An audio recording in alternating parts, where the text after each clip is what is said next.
All right, everybody, welcome back to the channel. We are out here again on the Santa Cruz Highball and getting some miles in, getting some climbing in, and man, do I love this bike. So we are just about ready to start shedding some grams, trying to get down to that 20-pound weight goal. But before we do that, it's probably a good idea to make sure everything's working. So in today's episode, we're going to be fixing everything wrong with the Santa Cruz Highball, and then we can start shedding some grams. So I'll catch you guys a little bit later. Enjoy the video, and I'll talk to you at the end. Alright, so first things first is we need to figure out how much the bike currently weighs, so we can figure out how much work we need to do in order to get it down to the 20-pound weight goal. So before I change any parts, I went ahead and took a weight here, and we got 23.7 pounds or 10.75 kilos. So we need to shed about 1.7 kilos, which is quite a hefty amount, but we can definitely do it. So today I decided to just go ahead and fix everything that would need to be fixed on the Highball before I start replacing any parts. This is sort of a working project in the sense that I'll be writing it, upgrading it, writing it, upgrading it bit by bit. And so in order to sort of start with a blank canvas, if you will, I decided to go ahead and just fix everything that needed fixing. First thing I did was I replaced the rear shifter cable. It wasn't really shifting poorly, but I figured it was probably a good time to do this just while I was doing other maintenance. So this is a pretty simple job. Out comes the old cable, and the new cable goes right in.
Next item on the menu is a brake bleed and brake pad replacement.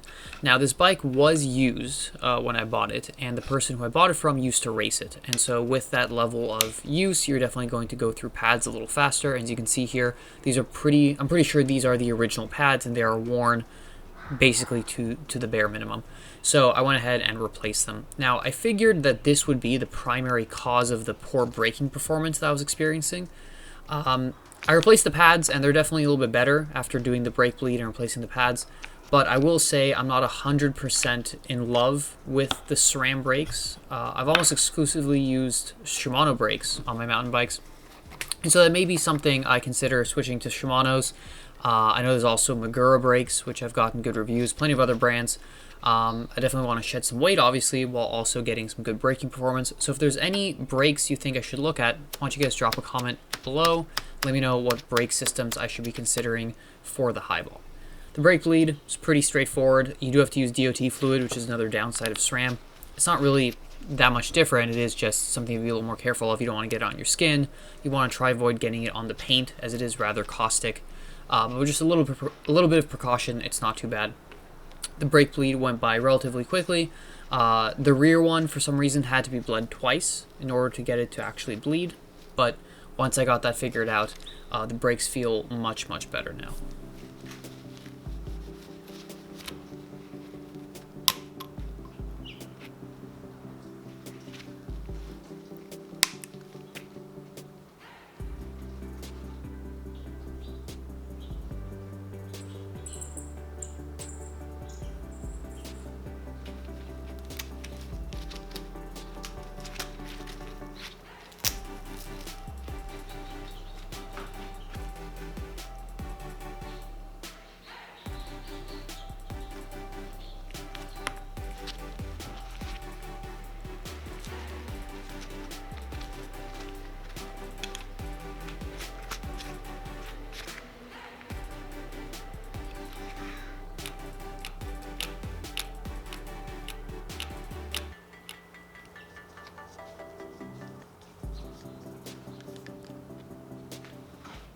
Now, given the fact that I'm going to be replacing this brake system relatively soon, I went with some cheaper brake pads. I got these Jaguar Organics, and I have to say they're about okay. They don't have as much initial bite as the SRAM pads, although they do seem to fade a little less. But I personally wouldn't recommend them. They're $11 for the pair, which is a good price, but spend a little bit more, get the SRAM ones. I think those are definitely a better buy.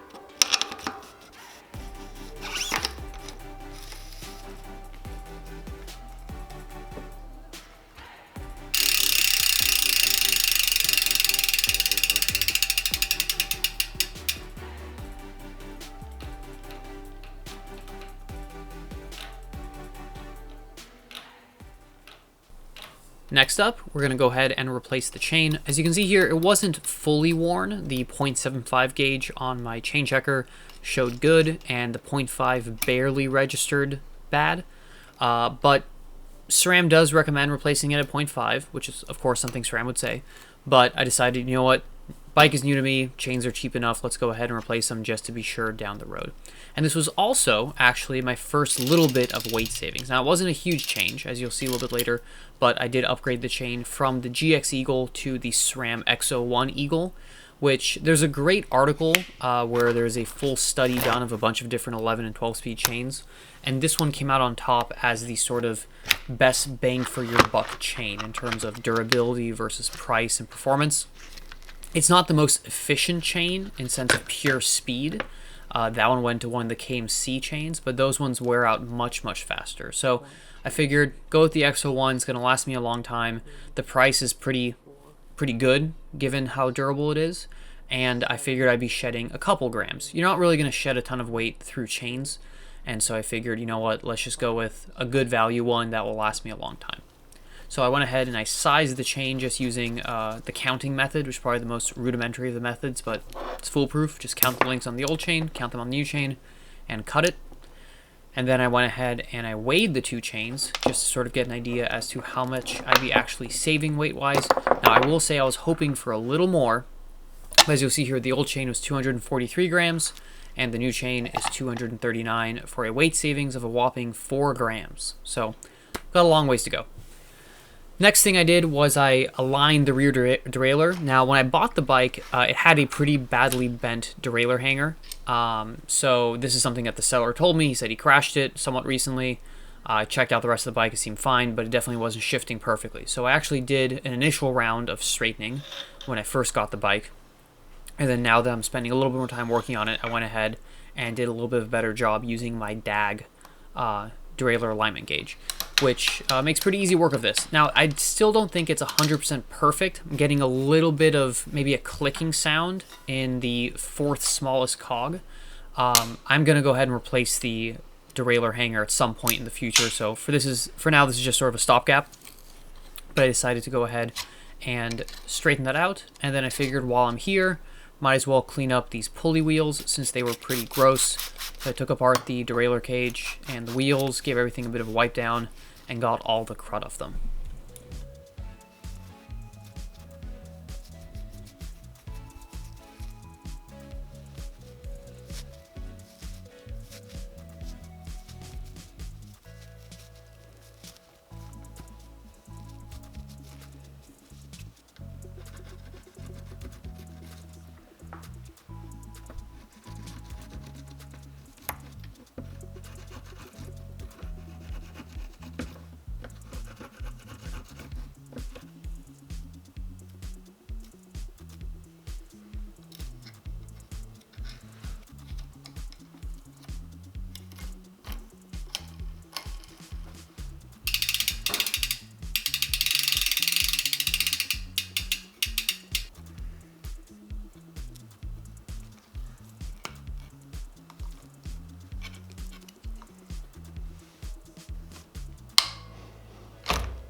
Now, I know there's this weird debate about whether the coating on new chains is actually better than lube.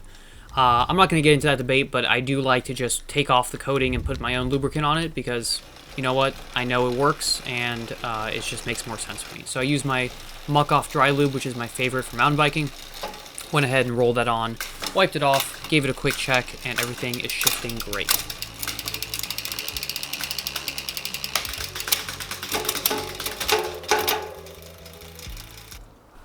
Alright, and then the final job I tackled on this round of repairs was a 50-hour or lower leg service on the front fork.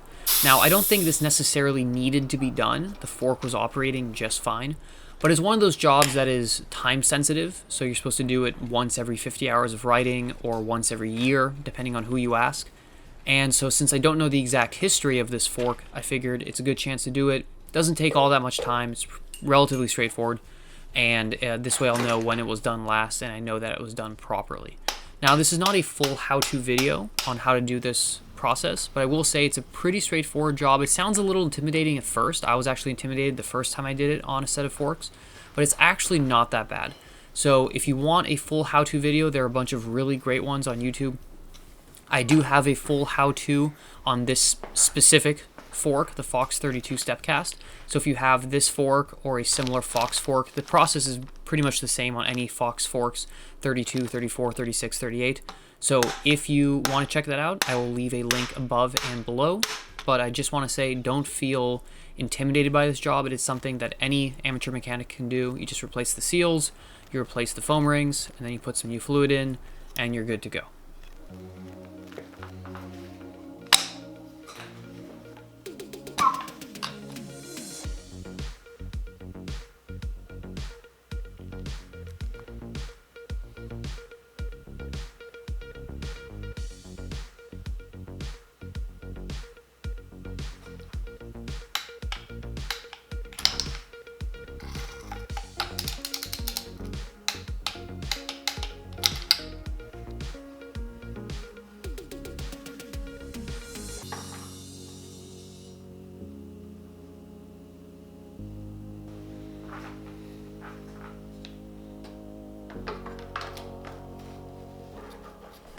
And with that, our repairs on the Highball are complete. Now, at this point, I went ahead and took the bike out for a test ride. Everything felt great, and so we are ready to start changing out some parts, shedding some weight, and getting down to our 20-pound goal.